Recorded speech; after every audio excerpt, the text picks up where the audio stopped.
Vamos a comenzar, por lo tanto, hablando del Vaticano. Yo no soy vaticanista y mucho menos vaticanólogo, porque no se dice vaticanólogo, que alguna vez lo he escuchado por ahí, casi suena como de monólogo, ¿no? Pero no, yo no soy vaticanista, simplemente me gusta el tema del Vaticano y leo cosas que me resultan interesantes y después de todo lo que me trago, ¿no?, trato de seleccionar aquellas píldoras mágicas, ¿no?, esas pepitas de oro que creo que si a mí me resultan interesantes, perfectamente os pueden parecer. Así que mi voluntad simplemente es la de dar una serie de pinceladas a lo que para mí son los misterios, enigmas, secretos, curiosidades del Vaticano, que me llaman muchísimo la atención y que estoy convencido que os van a sorprender muchas de ellas. Y cuentan que en el Vaticano todo lo que no es sagrado es secreto. Y creo que ese va a ser un poco el espíritu de la charla de hoy, ¿no? Vamos a hablar de todos esos secretos, esas curiosidades y esos misterios que tiene el Vaticano por dentro. Desde luego que todos, probablemente los que estemos aquí, nos hemos dado una vuelta por Roma alguna vez. ¿Alguien de aquí ha estado en el Vaticano? Venga, a ver, manos arriba. Bueno, estamos prácticamente todos, ¿no? Y los que no, pues nada, no hay prácticamente excusa porque está a tiro de un vuelo relativamente rápido, Valencia-Roma, así que nos podemos dar un paseo por el Vaticano. Fijaros, me ha gustado tanto preparar este asunto del Vaticano que el viernes me he comprado un vuelo para irme a Roma y el sábado ya tengo comprada la entrada a los museos vaticanos, ¿no? Ya es la tercera vez que voy a visitar este lugar porque me llama muchísimo la atención y cuanto más aprendes, más te das cuenta de las pocas cosas que sabes a pesar de haber estado ya y dices, tengo que volver, quiero ir ahora para ver este detalle que acabo de aprender nuevo y que me gustaría contemplar con mis propios ojos. Pues ahí la tenéis, la Plaza de San Pedro, y allí nos vamos a quedar un ratito, pero primero vamos a comenzar por el comienzo, por el principio de los principios.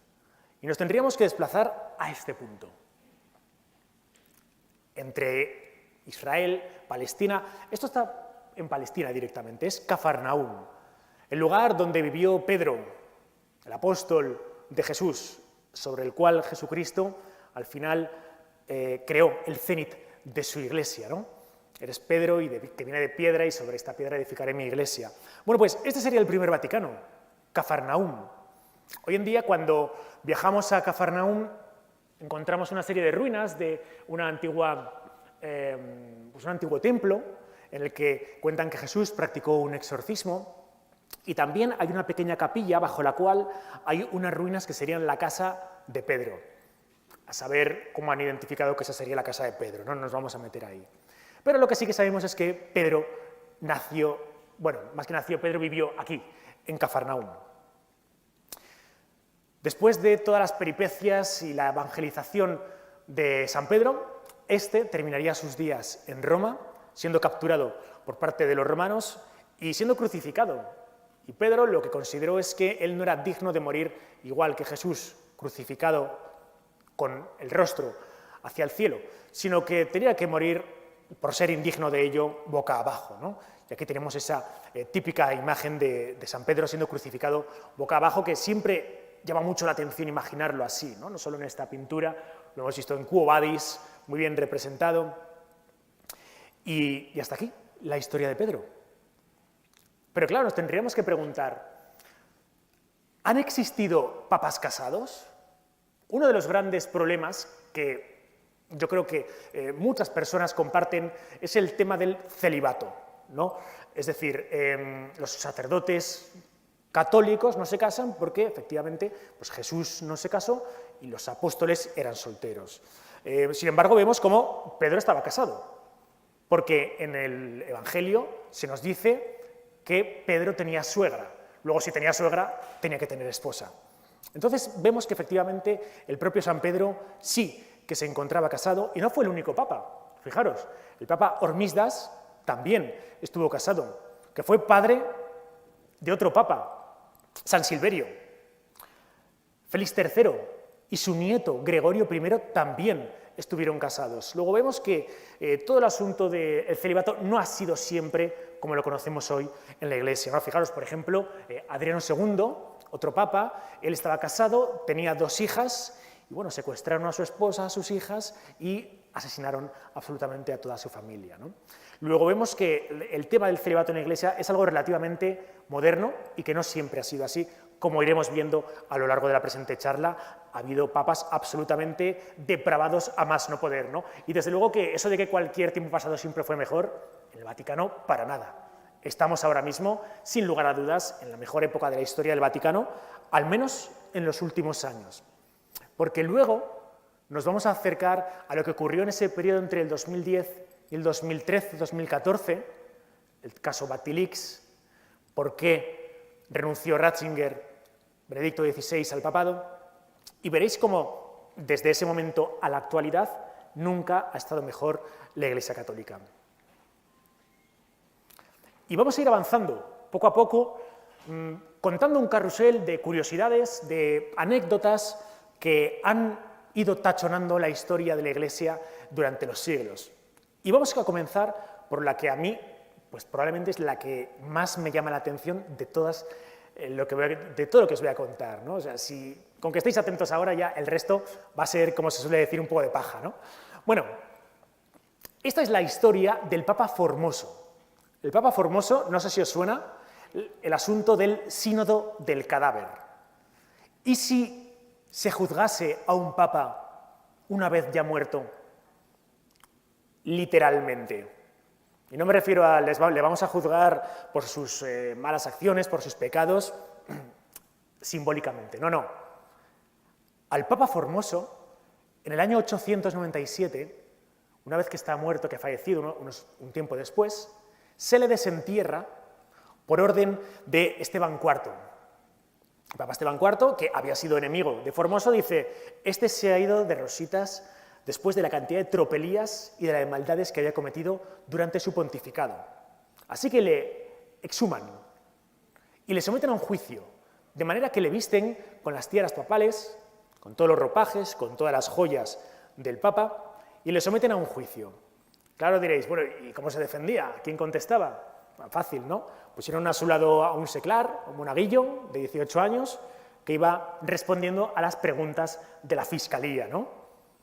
Y efectivamente iba confirmando pues, todos aquellos delitos que supuestamente había cometido el Papa. Ante tanta obviedad, pues estaba claro, había directamente que condenarle. Y la condena al Papa Formoso es la siguiente. Primero, amputarle los 3 dedos de la bendición, porque evidentemente no puede ya ejercer ningún tipo de bendición. Así que al cadáver le cortan 3 dedos. Le despojan de todos los ropajes papales, le quitan todas las joyas y ordenan que su cadáver sea arrastrado por la cola de un caballo por toda Roma, hasta que al final sus restos caigan al río Tíber. Y eso es lo que se hizo con el Papa Formoso. Parece que un campesino se apiadó del cadáver que estaba ahí flotando y lo enterró en terreno cristiano, pero el siguiente papa que supo de este hecho, que era Sergio III, dijo: no, no, de eso nada, no puede estar enterrado en tierra cristiana. De nuevo al Tíber. Y otra vez, a lo poco que queda del pobre Papa Formoso, le echan directamente al río Tíber, ¿no? Se cuenta que el lugar donde iba a ser enterrado este papa en un primer momento, durante la construcción, todavía no había sido enterrado en este punto. El caso es que el momento en que la sala está concluida, en la primera misa donde se va a celebrar la inauguración, por tanto, de este lugar, parece ser que, esto es leyenda, yo no he podido constatarlo, pues hay una serie de derrumbes, mueren unos cuantos romanos y efectivamente la maldición del Papa Formoso, que no ha sido enterrado donde tenía que ser enterrado, ¿no? Así que una vez más le sacaron de esa prototumba y hoy en día nos lo encontramos enterrado en la Basílica de San Pedro. Ya veis la historia del Papa Formoso, el sínodo del cadáver que se las trae, ¿no? Y aquí tenemos muy gráficamente lo que pudo pasar. Bueno, pues hay el cadáver putrefacto siendo interrogado por parte de los sacerdotes de la época. Esta es otra historia que a mí me sorprendió mucho porque, claro, uno cuando empieza a repasar el listado de todos los papas, pues observas la época en la que comienza el pontificado y el año en que concluye. Pero es que hay un papa que tiene 3 fechas de nombramiento. ¿Cómo es esto posible? Bueno, pues Benedicto IX todo bien, tranquilos, todo bien. Benedicto IX fue elegido papa 3 veces. Ya veréis por qué.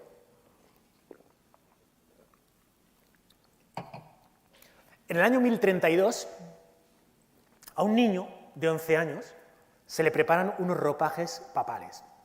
No sabemos muy bien por qué, por sus influencias, por la familia, pero el caso es que en este día, en este punto, a este niño de 11 años se le designa papa, con el nombre de Benedicto XI. Creo que se llamaba Teofilacto. El caso es que era apodado como el Nerón de Roma, o el Nerón del Vaticano. Os podéis imaginar lo que hacía, ¿no? Pues constantemente depravaciones absolutas, orgías, era absolutamente disoluto, ¿no? Claro, de hecho, era tan disoluto que se forman una serie de revueltas en Roma que hacen que Benedicto IX tenga que escapar. Y escapa a Alemania directamente. Se nombraría a otro papa, Silvestre III, pero Benedicto IX todavía decía, oye, yo soy el papa legítimo, y apoyado por el emperador alemán, regresaría a Roma, sería, por tanto, apartado el papa Silvestre, y Benedicto IX volvería una vez más a ser designado papa un tiempo después, en ese 1044-1045. 2 veces ha sido designado ya papa. Poco duraría, porque, pues bueno, sus placeres y sus vicios estaban ahí y se ve que se encariñó con su prima y dejó el sacerdocio y dejó el papado para casarse con su prima. Pero su prima le dejó.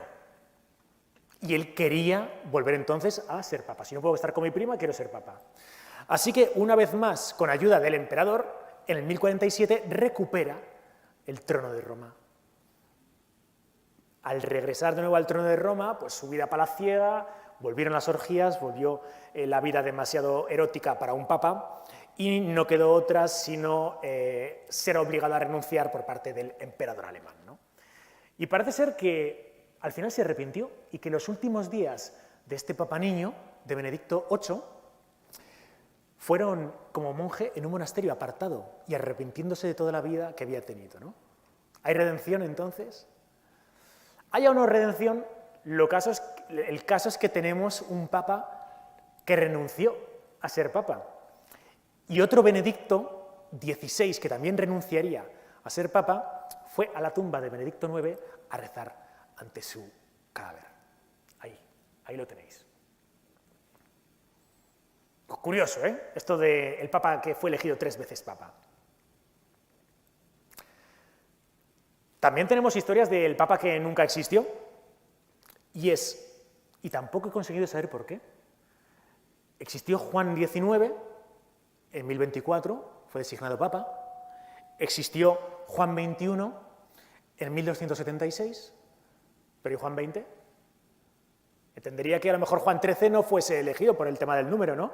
Pero ¿por qué Juan XX no existió? Nunca existió Juan XX. Se pasó del Juan XIX al Juan XXI, curiosamente. Hoy en día, por ejemplo, en los aviones no hay fila 13. Hay muchos hoteles que no tienen planta 13. El DNI 000013 no existe. Pues bueno, al final son cosas que tenemos los humanos, ¿no? Pero por alguna razón que desconocemos, Juan XXI no fue Juan XX. Hemos visto un papa que no existió, pero ¿puede un papa dejar de serlo y ser eliminado totalmente de la lista de papas? Bueno, pues parece que sí, y esto es lo que le sucedió a Adriano V. ¿Por qué? Pues porque directamente ni había sido sacerdote ni había sido cardenal.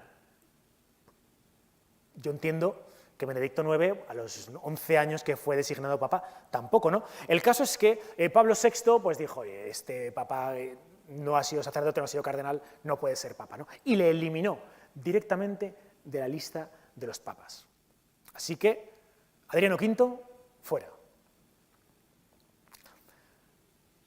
Pensamos también en ramificaciones del cristianismo, ¿no? Como es la Iglesia anglicana. Y la pregunta que nos podríamos hacer es, ¿hubo un papa que creó el protestantismo? Puede ser debatible. Al final es Enrique VIII, que estaba como unas maracas, ya lo sabéis todos lo que hacía ahí en la Torre de Londres, ¿no? Pues él estaba casado con Catalina de Aragón, supuestamente felizmente casado, hasta que llegó por allí Ana Bolena. Así que directamente lo que quiso Enrique VIII era, oye, yo me quiero casar con Ana Bolena, pero necesito la nulidad matrimonial del Papa, ¿no? De Clemente VII, que era el Papa del momento. Y el Papa le dijo que no había razones suficientes y que no le declaraba la nulidad. Así que por eso, por este hecho en concreto, Enrique VIII rompe con la Iglesia Católica y aquí se funda la Iglesia Anglicana. Por eso, entre los historiadores dicen, bueno, ¿cómo habría sido la historia del cristianismo si esto no hubiese ocurrido? Si Enrique VIII hubiese obtenido la nulidad matrimonial al efecto, ¿no existiría la Iglesia Anglicana? Lo cierto es que, y después hablaremos un poquito más de esto, pero en el Archivo Vaticano, el Archivo Secreto Vaticano, uno de los textos más preciados, una de las joyas, es la carta de Enrique VIII pidiendo esa nulidad matrimonial al Papa Clemente VII. Sería un tesoro poder contemplarlo, ¿no? Y tenerlo ahí en nuestras manos. Y ahí está, en el Archivo Vaticano. A ver, a todos hay libros que seguro que no nos gustan, pero ¿sabíais que en el Vaticano hay un compendio de libros prohibidos? Y se llama el Index Librorum Probatorium o Prohibitorum, es decir, una serie de libros que son totalmente prohibidos por parte del Vaticano y que directamente se consideran heréticos. Hay más de 4.000. Entre los más curiosos, el auge y la caída del Imperio Romano, pues a saber por qué, el Conde de Montecristo, pues que imagino que tampoco le haría mucha gracia, Los Tres Mosqueteros, libro prohibido, y como curiosidad, hay una guía, bueno, o sea, esto se lo inventa el Papa Pío IV en 1564, en el siglo XVI, pero es que esto se ha ido actualizando, ¿no? Bueno, pues no os lo perdáis. Hay una anotación de una guía de museos de Italia del año 1949, que por la razón que sea no recomendaba los museos vaticanos. Pues ahí está puesto. Por no recomendar a los museos vaticanos, ese catálogo de los mejores museos de Italia, prohibido. Y ahí está, se puede consultar el catálogo de los libros prohibidos. Es curioso.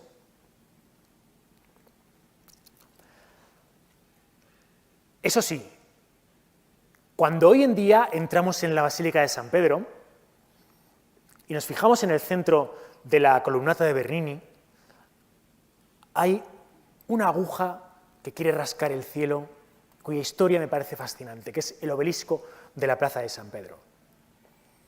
Y es que este obelisco, que todos pues, cuando vamos a San Pedro nos llama la atención, ¿no? El por qué que pinta un obelisco egipcio en el centro de la Plaza de San Pedro, ¿por qué está ahí?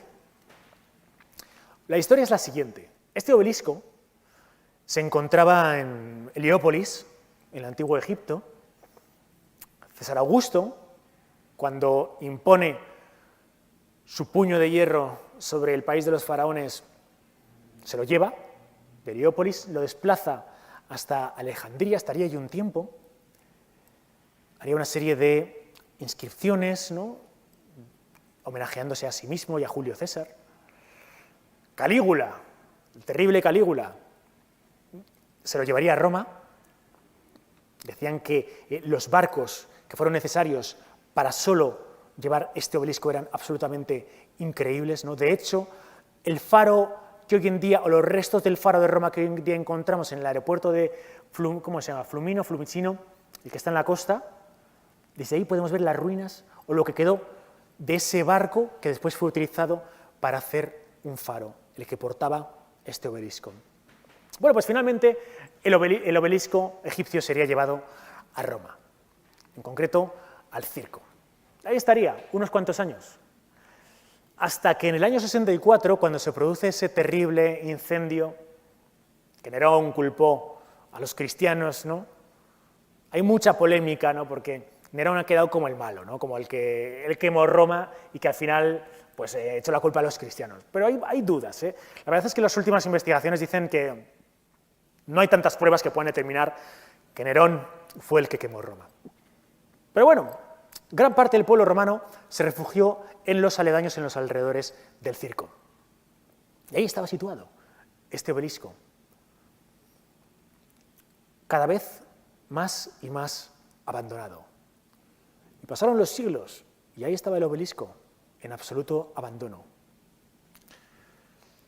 Cuenta que un fraile llamado Félix, que era dado a dar sermones de gran calidad, cuando se encontró frente a ese obelisco, dijo: si algún día yo soy papa, ese obelisco capitenaria estará justo en el centro de la plaza de San Pedro.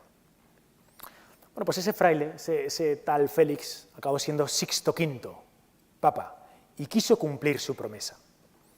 ¿No os imagináis lo complicado que fue mover este obelisco? 27 metros de altura, 350 toneladas. 350 coches, uno encima de otro. A ver cómo lo movemos sin que se rompa, porque esa es otra. Imaginaos que se cae, ¿no? Parece ser que más de 2.000 hombres intervinieron en el desplazamiento de este obelisco. Requirió un tamaño esfuerzo. Y el momento en que se está elevando para que quede situado justo en el centro de la plaza de San Pedro, había demasiada tensión por las cuerdas y se dan cuenta de que éstas iban a vencer y que el obelisco se iba a caer. Había una regla: solo se podían escuchar las órdenes del maestro que se encargaba de las directrices. No se podía decir nada, no se podía hablar. Y de repente, un antiguo capitán de la marina, un marinero, que estaba ayudando a elevar el obelisco, empieza a gritar, saltándose esta norma: echadle agua, echadle agua, echadle agua, a las cuerdas. De esta forma se consigue que las cuerdas tengan mayor flexibilidad y que el obelisco no caiga y no se parta y encima no mate a alguno de los que estaban allí cooperando. Gracias a este marinero, el obelisco se pudo mantener en pie, se mantuvo así, se pudo erguir. Claro, el Papa Sixto V, tremendamente agradecido, le dijo a este marinero: bueno, ¿cómo te puedo recompensar? Porque gracias a ti no se ha caído, ¿no? No se ha roto, he cumplido mi sueño. Y bueno, como todo italiano, como todo buen romano, pues él tenía sus negocios, ¿no? Y él dijo: pues quiero que mi familia, que la empresa de mi familia tenga el monopolio de la compra por parte del Vaticano de todas las palmas del Domingo de Ramos, para mí y para mis generaciones futuras. Aventureros, a día de hoy, esa misma familia, los descendientes de esa misma familia, de este marinero, son los que reciben el encargo por parte del Vaticano de las palmas del Domingo de Ramos. No contento con esto, Sixto V y los papas que vendrían después se dieron cuenta de que este obelisco tenía una serie de jeroglíficos espectaculares, ¿no? Preciosos. Así que decidieron lijarlo totalmente, dejarlo totalmente plano, porque eso al final era un símbolo pagano. Pero no era suficiente. Había que exorcizarlo. Y os voy a leer el exorcismo, que de hecho se encuentra escrito en la base del obelisco y que tuvo las siguientes palabras: te exorcizo, criatura de piedra, en el nombre de Dios omnipotente, para que te conviertas en piedra exorcizada, que sostenga la Santa Cruz y quedes limpia de toda inmundicia y paganismo y de todo asalto de suciedad espiritual. Y dicho esto, la piedra quedó limpia. Y no contento con eso todavía, lo que se decidió fue colocar una cruz encima del obelisco, para ya eliminar cualquier tipo de rastro de paganismo de esta piedra sucia, ¿no? Y años después, cuando Bernini edifica su magnífica columnata, encontramos al final esta escena que tenemos a día de hoy, ¿no? En el centro del obelisco, con la cruz encima y esa columnata circular abrazando al Vaticano. Un inciso: la forma de la columnata no es un capricho, es el símbolo de la Iglesia Católica de querer abrazar a los cristianos, es el abrazo a los fieles. Pues fijaros, cuando en un principio este obelisco estaba en el Vaticano egipcio, en Heliópolis, tenía justo en su parte superior una cruz ansada es decir, la típica cruz egipcia, ¿no? Con ese lazo, con ese aro que se encuentra en su parte superior. Ahora tenemos el obelisco con una cruz encima y con ese lazo que al final es la columnata de Bernini. El símbolo egipcio había sido completado otra vez, casi sin querer. Y ahí lo tenemos hoy. Casi como los egipcios quisieron hacerlo hace unos 3000 y pico años. Así que os reto a que cuando os deis una vuelta por Roma, paséis un poco, ¿no? Mirando con más atención al obelisco y pensando sobre estas cosas, porque habitualmente cuando vamos a cualquier de estos lugares, ¿no? Pues vas a cualquier obelisco. Yo qué sé, el obelisco de la Plaza de la Concordia, en Francia, pues te gusta, te llama la atención y tal, pero cuando buceas un poco en la historia que tiene detrás, después lo ves con otros ojos. Ese mismo obelisco, por ejemplo, el de la Plaza de la Concordia, es gemelo de otro obelisco que se encuentra en la fachada del templo de Luxor en Egipto. Hoy en día, cuando vamos al templo de Luxor, vemos dos estatuas de Ramsés y un solo obelisco. Y dices, ¿dónde está el otro? ¿Dónde está el que tendría que estar al lado? Bueno, pues es el de la Plaza de la Concordia, ¿no? Uno, cuando escucha historias como la del obelisco de la Plaza de San Pedro, puede pensar, o sea, ya está el expolio. Pero no, el de Egipto fue un pacto acordado, ¿no? Entre el rey de Francia y el sultán egipcio. El rey de Francia le dio un reloj, que hoy en día lo encontramos en la mezquita del Abastro, en el Cairo, a cambio de ese pedazo de obelisco que está en la Plaza de la Concordia. Un reloj que, por cierto, a día de hoy no funciona. Hay que diferenciar el Vaticano de la Santa Sede. No es lo mismo, en realidad no es lo mismo. La principal diferencia sería que el Vaticano en sí es la estructura administrativa, todo lo que hace referencia a las relaciones diplomáticas, la gestión interna, administrativa, judicial, la electricidad, el agua, la luz, todo lo que se lleva allí, eso es el Vaticano, el Estado Vaticano. Mientras que la Santa Sede, diríamos que es el organismo encargado de, junto con el Papa, regular toda la materia que haga referencia a la religión en sí. La elección de los obispos, la congregación de los santos, etc. Todo lo que tenga que ver, por tanto, por cuestiones administrativas es el Vaticano, y lo que tenga que ver con cuestiones espirituales sería la Santa Sede. Esta sería la diferencia.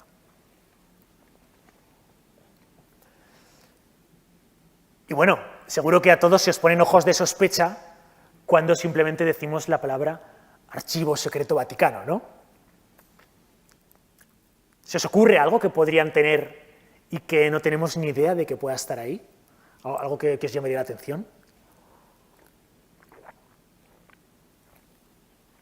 Y a veces lo pienso, ¿no? Porque, pues, por imaginar, hace unos años un ministro del judaísmo hizo una reclamación oficial al Vaticano pidiendo que le devolviesen a los judíos la menorá, el candelabro de 9 brazos, ¿no? El Vaticano respondió diciendo que nosotros no tenemos nada de eso.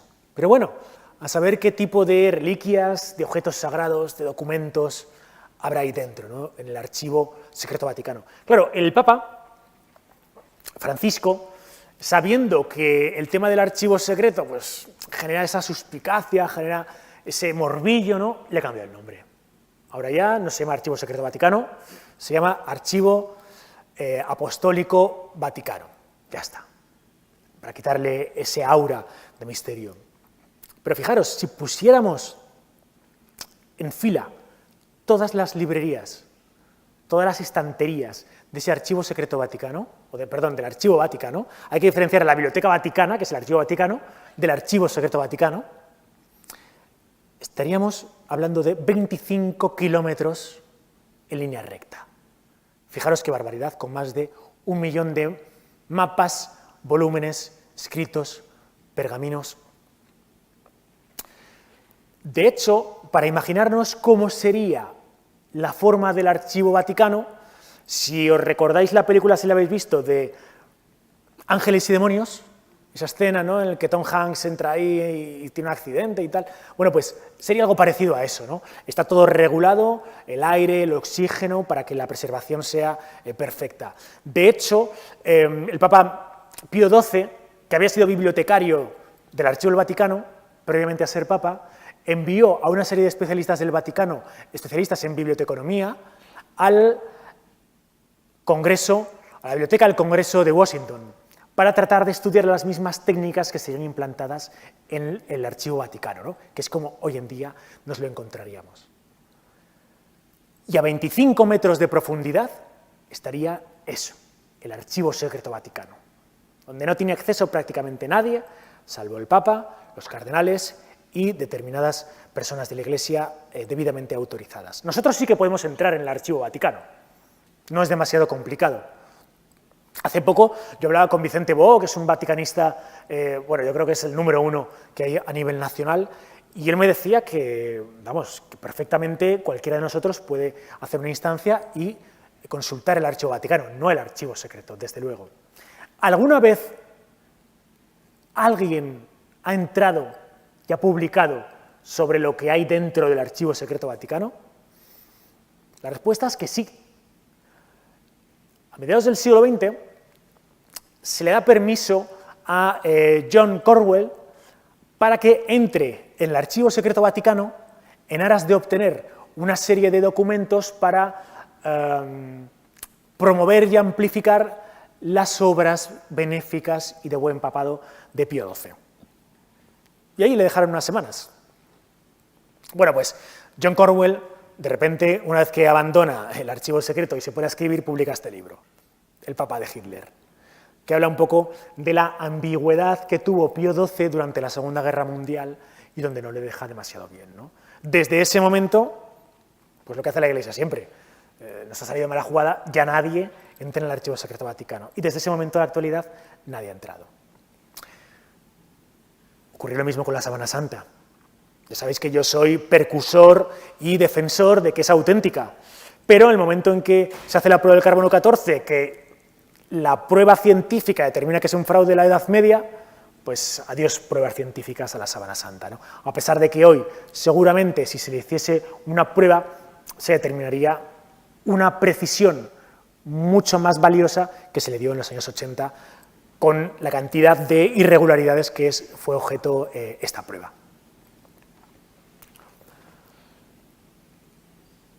Bueno, ¿os imagináis una huelga en el Vaticano? ¿Esto puede ocurrir? Puede ocurrir, pero no ocurrió. Y es que fijaros, durante el pontificado de Juan XXIII hubo una huelga en todo Roma por parte de la empresa de eléctricas que iba a dejar en oscuridad absoluta a Roma y, consiguientemente, a la Ciudad del Vaticano. Claro, hubo una reunión, ¿no?, entre varios sindicalistas y el Papa Juan XXIII, ¿no?, y les pidió que, por favor, que esa noche que iba a haber una misa en el Vaticano, que la huelga no afectase a las instalaciones del Vaticano, ¿no? Pues dicho y hecho, esa noche hubo oscuridad en toda Roma, menos en el Vaticano, que se pudo celebrar la misa como Dios manda, con luz. Un papa curioso Juan XXIII. Cuando hoy en día vemos imágenes de Juan XXIII, pues bueno, era bastante corpulento, no era así, pues anchote, era así un poco bien, ¿no? Estaba lucido, estaba lucido.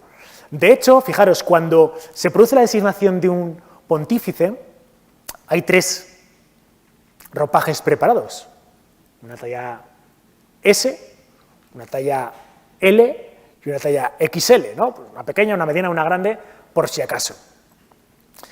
Bueno, pues Juan XXIII no cabía prácticamente en la XL. Entonces, hoy en día, cuando vemos el momento en que Juan XXIII sale en el balcón del Vaticano, pues para a los fieles presentarse como el Papa, vemos que tan apenas podía levantar los brazos y lo dijo él, ¿no? Y él dijo esa frase de: todos querían que yo fuera el Papa, menos el sastre. Y así fue. Ya hubo que hacerle modelitos especiales para su corpulencia.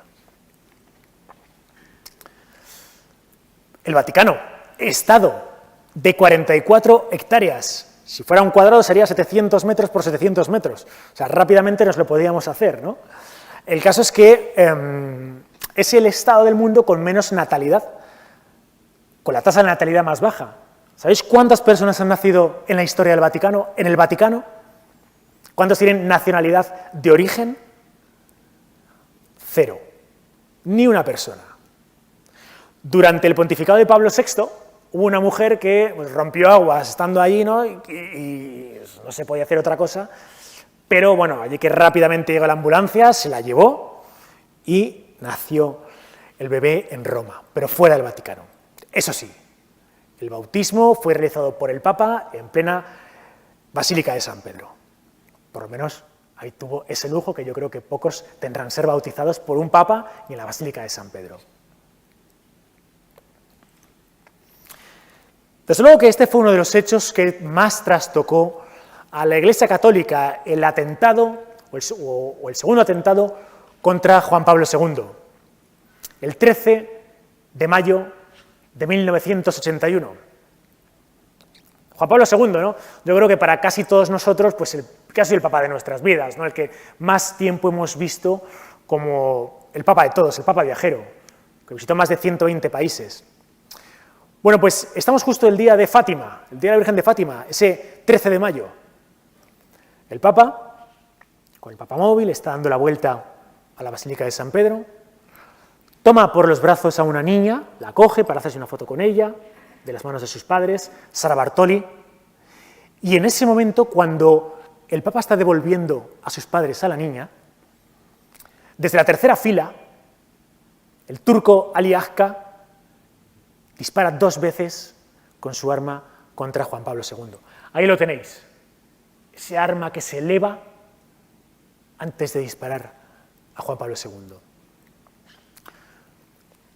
Uno de los disparos impacta directamente por el abdomen del Papa y tiene que ser trasladado al Hospital Gemelli de absoluta necesidad y con urgencia. Sería operado durante más de 6 horas, perdería alrededor de, no recuerdo cuántos litros de sangre, pero varios litros de sangre, se le cortaría medio metro de intestino y estuvo a punto de morir. Estuvo 5 días ingresado en UCI y cuando sale del hospital, ¿sabéis lo primero que hace? Dirigirse al lugar donde está encerrado Ali Agca para entrevistarse con él, para perdonarle. ¿No se escucha bien? ¿Sí? Sí, se escucha, ¿no? Vale. Para perdonarle. Y eso es lo que hizo, fue directamente allí a perdonarle. Y yo creo que uno de los documentos que a mí más me fascinaría poder tener entre mis manos sería la conversación que tuvo el Papa Juan Pablo II con Ali Agca. ¿Os imagináis poder leer ese documento? ¿Qué se contarían? Cuando vemos las imágenes en que está el Papa en una esquina, al fondo, con Ali Agca, hablándose el uno al otro al oído. Ali Agca, que hace poco, de hecho, pidió el tercer grado, el poder gozar ya de la libertad, le fue esta denegada, siempre dijo que él fue un títere, que a él le manejaban los servicios rusos y búlgaros, ¿no? Que al final era un tema soviético. Nunca se demostró. Pero el caso es que cuando hoy nos dirigimos a la Basílica de San Pedro, justo en el punto en que Ali Agca disparó a Juan Pablo II, encontramos esta placa, con el escudo de Juan Pablo II y con la fecha del atentado. El día de Fátima. Claro, Juan Pablo II, que era muy devoto, de hecho, de la Virgen de Fátima, pensó que esto había sido un milagro. Y la bala que fue extraída de su abdomen fue colocada directamente en la corona de la Virgen de Fátima, como hoy en día la podemos observar ahí, colocada, en agradecimiento por esto.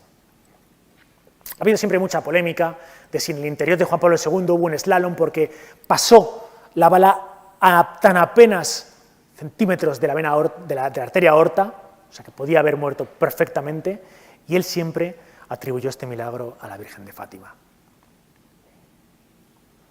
Otra curiosidad, esto ya para los más avispados. Ya tenemos un par de deberes de mirar el suelo en la Basílica de San Pedro, ¿no? De un lado, tenemos que echar un ojo a ese escudo de Juan Pablo II, pero por supuesto, para los más avispados, circundando el obelisco, se encuentran señalados los puntos cardinales, ¿no? Bueno, pues justo al lado del suroeste, en esta baldosa, ahora lo vais a ver un poco más ampliado, hay un corazón partido, le llaman el corazón de Nerón. ¿Lo veis? ¿Sí, verdad? Bueno, pues esto es una pequeña curiosidad, nadie tiene ni idea de qué representa el corazón de Nerón, ¿no? Se piensa que era, pues bueno, pues Nerón, pues, porque siempre estaba ahí con sus líricas y cantaba muy mal y tal, y estaba tristón siempre, y le llaman así el corazón de Nerón, ¿no? También se le llama, pues, la tristeza de Miguel Ángel, ¿no? Por lo mal que lo pasó cuando le tocó pintar la Capilla Sixtina. También se habla del bullying al que fue sometido el propio Bernini, con su columnata y con la cantidad de problemas que él tuvo, porque era más artista que ingeniero, ¿no? Y cada cosa que hacía se le agrietaba enseguida, era un Calatrava de la época, ¿no? Pues bueno, siempre son teorías que se han establecido para tratar de explicar qué es el corazón partido. Así que si tenéis la oportunidad, echadle un vistazo porque si no sabéis dónde está, es imposible encontrarlo, pero está justo, como veis, al ladito de la señal que nos marca el suroeste, el corazón de Nerón.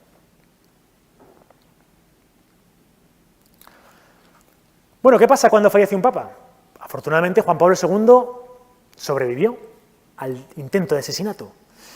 Pero os voy a leer exactamente lo que ocurre cuando un papa muere. El cadáver del papa es identificado por el cardenal Camarlengo, que además es el papa en funciones, y quien organiza el cónclave. A continuación le quita el anillo del pescador, y este es roto por un yunque con un martillo. Después los cardenales hacen procesión y acompañan el cadáver hasta la Capilla Sixtina, donde se le viste con un hábito de seda blanca. Después se traslada el cadáver a la Basílica de San Pedro, donde durante 3 días se encontrará en la capilla ardiente para que lo vean todos los fieles. Esto es lo que pasó con Juan Pablo II, recordáis este momento histórico, ¿verdad? Pasados 3 días, se coloca el cadáver del Papa en un triple ataúd de madera. Casi nos recuerda esto al antiguo Egipto, un triple sarcófago. Y se coloca en sus pies un cilindro metálico con un texto que suele ser una bendición. Se colocan 3 bolsas de terciopelo rojo con monedas de oro, de plata y de cobre, una moneda por cada año de su pontificado. ¿A qué nos recuerda esto? Casi a lo de un soborno para el barquero Caronte de la antigua Grecia, ¿verdad? Que le ponían ahí las monedas. Bueno, pues lo mismo se hace con el Papa. Finalmente es bajado a la cripta de San Pedro y allí que es enterrado. Este sería el procedimiento exacto que ocurre cuando un Papa muere. Claro, una vez que muere el Papa, 11 días después de esto hay que celebrar el cónclave. Cónclave vendría de cúnclave, que significa bajo llave. Y es que todos, ¿verdad?, reconocemos estas escenas de los cardenales paseando por las antesalas de la Capilla Sixtina, todos ahí impolutos, ¿verdad?, tratando de celebrar ese cónclave.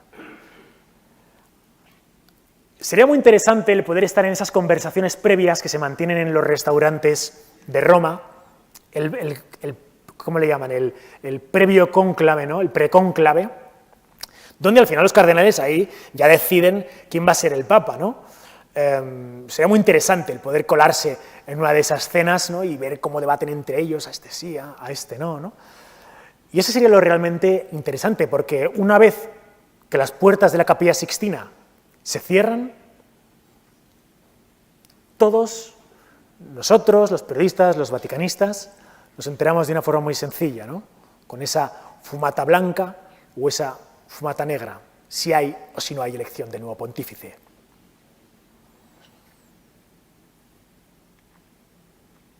Ya hemos elegido el Papa. ¿Qué obligaciones tiene el nuevo Papa? Primero, tiene que elegir un nombre. Esto es fundamental, hay que elegir ese nombre. Segundo, pierde la conexión con su país y adquiere la nacionalidad vaticana. El actual Papa, Francisco, tiene pasaporte vaticano. Es objeto de supervisión diaria. Tiene poder absoluto en las decisiones de la Iglesia y la creación y promulgación de leyes. Y no puede ser juzgado ni por hombre ni por tribunal, a pesar de que ya Juan Pablo II dijo que el Papa no era Inefable no. ¿Cómo es? Que se puede confundir, que no recuerdo cómo es la palabra. ¿Perdón? Sí, creo que va por ahí la cosa. Es decir, que antes el Papa, pues todo lo que decía era por obra y gracia de Dios y no se puede confundir, ¿no? Y ahora sí, ya ha sido así determinado. Bueno, una de esas preguntas un poco incómodas para todos, ¿no? A todos nos dicen, oye, ¿cuánto cobras? Seguro que no nos gusta, ¿no? Seguro que ahora os digo, oye, pregúntale al de al lado cuánto cobra. Que es incómodo. Bueno, pues esta pregunta yo creo que es incómodo para todo el mundo, menos para el Papa. ¿Cuánto cobra el Papa? 0. El Papa no tiene nómina, no tiene sueldo, no tiene salario. Nada, 0. ¿Por qué? Bueno, porque se lo pagan todo, obviamente. Pero cuando fue elegido el Papa Francisco ya empezamos a ver esos cambios en los que este Papa poco a poco va queriendo dirigir en el seno de la Iglesia, y es que al día siguiente de su elección, él directamente lo que le dice al servicio secreto es, mirad que yo tengo que ir al hotel a pagar la habitación. Y eso, usted no tiene que pagar, usted es el Papa. No, yo voy a pagar mi habitación. Y ahí tenemos esas imágenes, ¿no?, del Papa ahí, en la recepción del hotel, levantándose los hábitos, sacando la cartera para pagar su habitación del hotel en Roma. Y esto es algo que marca un poco las directrices que ha señalado el Papa actual, ¿no? Parece que cuando fue elegido el Papa Francisco hubo mucho humo y platillo, se esperaban unas reformas abismales, no muy radicales, y parece como que ha quedado todo en algo más de menos bombo y platillo, más tranquilo de lo que a lo mejor en un principio todos podíamos esperar. Se habló de un efecto Obama, ¿no? Cuando eligen a Obama, bueno, parece que va a llegar el Mesías, el Salvador del mundo, y luego pues tampoco cambió tanto el mundo. Y parece que con este Papa sobre el tapiz habría pasado un poco lo mismo. Pero no es así, porque la dirección que está tomando la Iglesia, y ahora lo veremos un poco más en profundidad, es hacia el servicio, hacia la servidumbre de los miembros de la Iglesia, de los sacerdotes. Por ejemplo, antes cuando un nuncio papal, un futuro diplomático, después de salir de la Academia del Vaticano, pues ya era designado como nuncio, pues iba directamente a una embajada, ¿no?, y a codearse con las altas autoridades, y de cena en cena, y de convite en convite. Ahora no. Ahora cuando se elige un nuncio papal, tiene que estar un año como misionero en un lugar complicado, para que no se olvide cuál es al final su obligación. Y una vez ya termina de ser misionero, a continuación ya pasa a nuncio papal. El personal del Vaticano eclesiástico, para evitar que haga carrera dentro del Vaticano, tiene que haber tenido una actividad como servicio, ya sea en iglesias, como misionero, etc., durante al menos 5 años. Eso de al estudioso, al que está ahí siempre con el tema del derecho canónico, la teología, tal, no va a poder acceder al Vaticano. Es decir, lo que está tratando de dirigir el Papa Francisco es hacia el servicio al prójimo, ¿no? Y sobre todo con acciones de humildad. Fijaros, cuando el Papa Francisco es nombrado, y le dice, bueno, esta va a ser su habitación, estos son los aposentos papales, ¿no? Y él dijo, aquí no me meto, vamos a ver, esto es demasiado grande para un hombre soltero. Bueno, pues este tipo de detalles, ¿no? Y él no vive en los apartamentos papales. Lo primero que hace a los pocos días también el Papa Francisco de ser nombrado es decirle al servicio secreto, bueno, que me voy a coger el autobús, que voy a rezar a Santa María la Mayor, a agradecer. Y claro, se quedan flipando, ¿no?, los del servicio secreto. Entonces, pero un segundo, que vamos a montar el protocolo, hay que preparar los Mercedes, no sé qué. Yo ahí no me meto. Y entonces ya tenemos esa imagen del Papa metido en un autobús, rodeado de todos los cardenales, ¿no?, pues camino de Santa María Mayor, porque el hombre tenía que rezar. Y esa es un poco la imagen que está tratando de generar y de revolucionar la Iglesia en el sentido de la humildad y la servidumbre, ¿no?, y arrancar todos los estigmas que ha tenido la Iglesia y que todos conocemos. No solo todos los casos de abusos, que están ahí, que lo primero que hace el Papa con, creo que es el cardenal de Washington, cesarle directamente. El arzobispo de Washington, perdón, cardenal, lo cesa directamente, este hombre que hace aquí, que se vaya a un monasterio. Y con este tipo de acciones, porque lo que desemboca que actualmente el Papa sea el Papa Francisco fue la renuncia de Benedicto XVI. Os voy a tratar de resumir un poquito qué pasó con Benedicto XVI y qué fue este caso Batilix que tantos problemas le generó a este pobre hombre. ¿Qué tal? ¿Vais bien? ¿Os está gustando? ¿Vais entretenidos? ¿Resulta interesante? ¿Sí? Venga, vamos pues a hablar un poquito del caso Batilix. Fijaros, la verdad es que parece una historia casi de Agatha Christie. El día 25 de enero de 2012, el mayordomo del Papa, Paolo Gabriele, filtra 2 cartas a un periodista italiano que se llama Gianluigi Nuzzi. 2 cartas. ¿Qué son estas 2 cartas? Ya veréis. El Papa Ratzinger, sabedor de que no están yendo las cosas demasiado bien por las alcantarillas vaticanas, pide al secretario de la Gobernación Vaticana, que sería como el Ayuntamiento Vaticano, ¿no? El secretario del Ayuntamiento es Carlo María Vigano. Bueno, pues le pide que investigue y que le haga un informe de cuáles son pues, todos los problemas, todas las corruptelas que hay en el seno del Vaticano. Se emite una primera carta por parte de Carlo María Vigano, que a grandes rasgos lo que viene a decir es que pues, está tan sucio todo que no sabe ni por dónde empezar. No recibe contestación a esta carta. Unos meses después escribe una segunda carta que va dirigida ya no al Papa, sino al secretario de Estado Vaticano, que era Tarcisio Bertone, donde cuenta un poco lo mismo y un poquito más detallado. Entre otras cosas, ¿qué aparece en esa segunda carta? Que en el Vaticano se está pagando año tras año 587.000 euros por el Belén de la Plaza de San Pedro, un Belén que es del Vaticano y que encima se encuentra en propio terreno vaticano. Que se han emitido más de 2 millones de euros en sellos falsos del Vaticano. Que se han cuadruplicado los precios del servicio de mantenimiento y jardinería de los jardines del Vaticano. Y así, una cantidad ingente de tropelías hasta unos 62, 64 documentos que hacen referencia a este tipo de situaciones.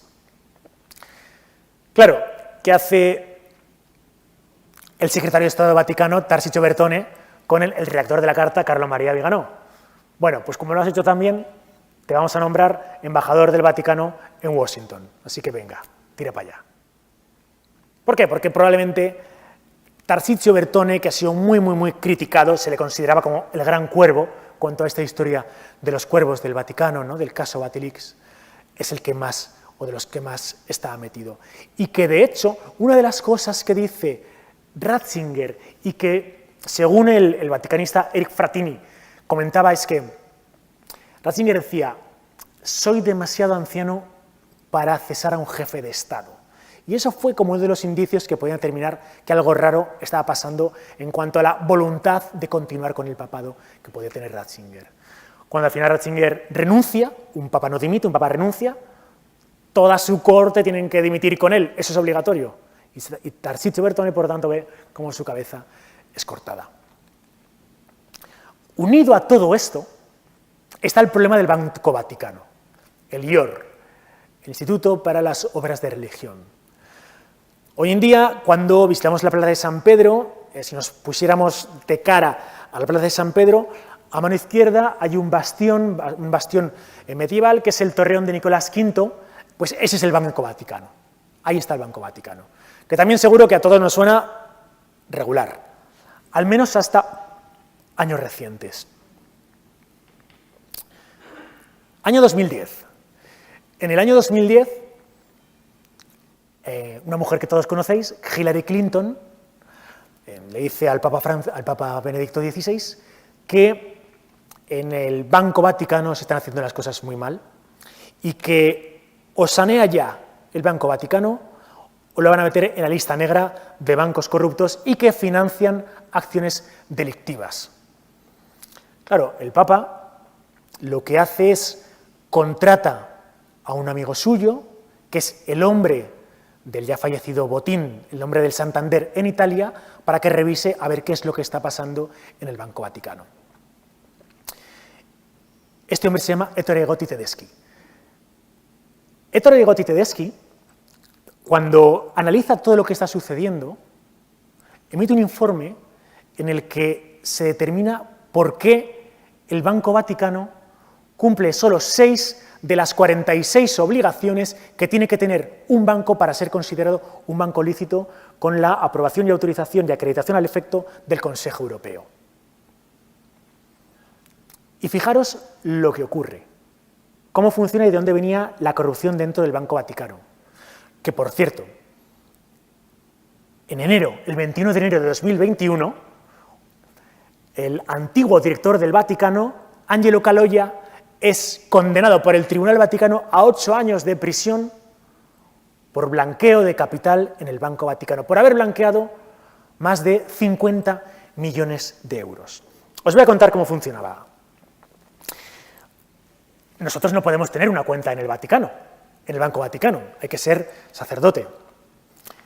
La trama era la siguiente, y digo la trama porque se encuentran 6 cuentas en el Vaticano del jefe de la Cosa Nostra de Italia allí, de la mafia. 21 cuentas de mafiosos rusos en el Banco Vaticano. No a su nombre, no aparece ningún nombre, solo un número de serie que, atando cabos, tirando del hilo, se llega hasta ellos. ¿Cómo funcionaba esto? Imaginaros que queremos ingresar 10 millones de euros en el Banco Vaticano y queremos que se lave este dinero, ¿no? Pues cogemos al sacerdote de turno, queremos que este ingrese esos 10 millones de euros en el Banco Vaticano. Los ingresa.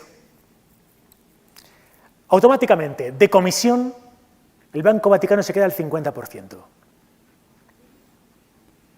Nos quedan 5 millones.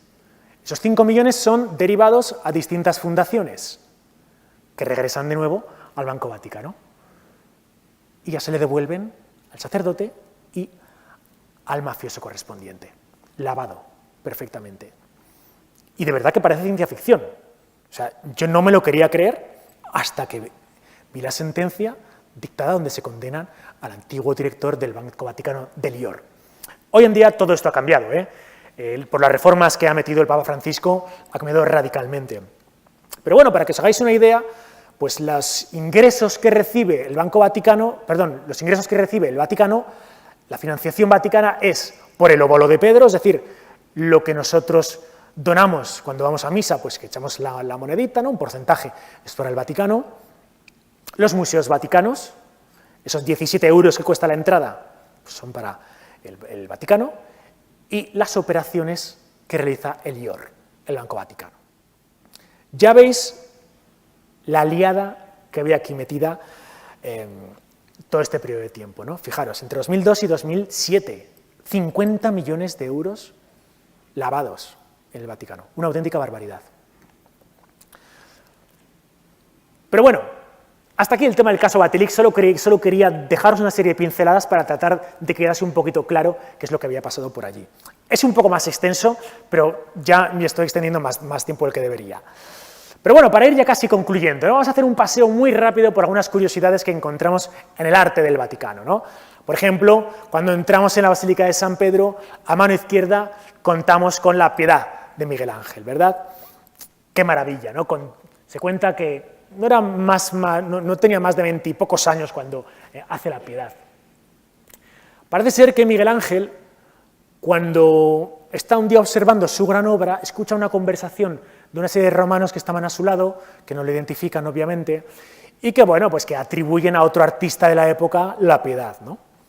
Claro, Miguel Ángel, que tiene un carácter que se las trae, lo que hizo fue saltar con su cincel y firmar la única obra que tenemos firmada de Miguel Ángel, porque en esta época estaba mal visto firmar sus obras, ¿no? Miguel Ángel Buonarroti Florentino la hizo, para que todo nos quede claro que fue él quien hizo la Piedad.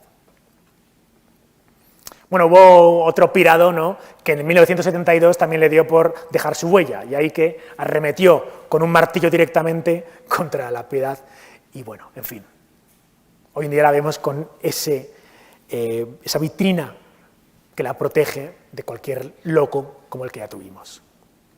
Es que tiene que haber de todo, ¿eh? ¿A quién se le ocurre un día decir, pues en lugar de hacer una réplica, me la voy a cargar? Ahí lo tenéis. Bueno, y cómo no, ¿no? Cuando entramos en la Capilla Sixtina, que se siente ese aura especial, esta mítica escena donde vemos que Dios da la vida a Adán, la creación de Adán, y justo detrás se encuentra Eva, esperando a ser creada también. Muchos han querido ver aquí como un pequeño guiño de Miguel Ángel a la inteligencia, y es que todo el dibujo donde se encuentra Dios con Eva casi da la sensación de que sean como un cerebro, se parecen mucho a un cerebro. ¿Y si es lo que Miguel Ángel en realidad estaba dibujando? Dios está dando la inteligencia para pensar, para apartarnos un poco de la creencia dominante del dogma, que al final es lo que retrasa el avance y la evolución. Por no hablar de lo pillo que era Miguel Ángel, porque, vamos a ver, aquí en el momento en que está Eva con la manzana y tal, Miguel Ángel, vale, fue un poco travieso, porque ¿qué pasaría si la cabeza de Eva mirase hacia el otro lado? ¿Gamberros? Bueno, en fin, cosas de las curiosidades del Vaticano que nos encontramos. Y finalmente, la Spécola Vaticana, el Observatorio Vaticano. Hoy en día, oficialmente ya no se encuentra en Roma, sino que está en Estados Unidos. Y es ese órgano que tiene el Vaticano con la misión de tratar de surcar los cielos con sus telescopios, mapeando el cosmos. Hay 4 religiosas, 4 monjas, que junto con un equipo de astrónomos están mapeando el universo estrella a estrella, allí en Washington, y que a día de hoy hace que nos preguntemos cosas, ¿no? ¿Cómo reaccionaría el Vaticano, pensáis, si se descubriese que hay vida extraterrestre? ¿Habría otro Jesucristo en cada uno de estos planetas que pudieran tener vida inteligente? ¿O es un debate ya superado, como se superó cuando desde Occidente descubrimos América y al principio en la Universidad de Salamanca se debatía sobre si los indígenas tenían o no alma? Al final todos somos parte de la creación, ¿no? Por lo tanto, yo creo que la respuesta es sencilla. Y esto, aventureros, es lo que os quería contar hoy. Este pequeño racimo de historias, de curiosidades, de misterios, de secretos que todavía circundan el Vaticano y que ojalá que poco a poco podamos seguir descubriendo. Simplemente os invito a que viajéis allí y que podáis mirar con otros ojos las curiosidades que hoy hemos trabajado. Muchas gracias por vuestra atención.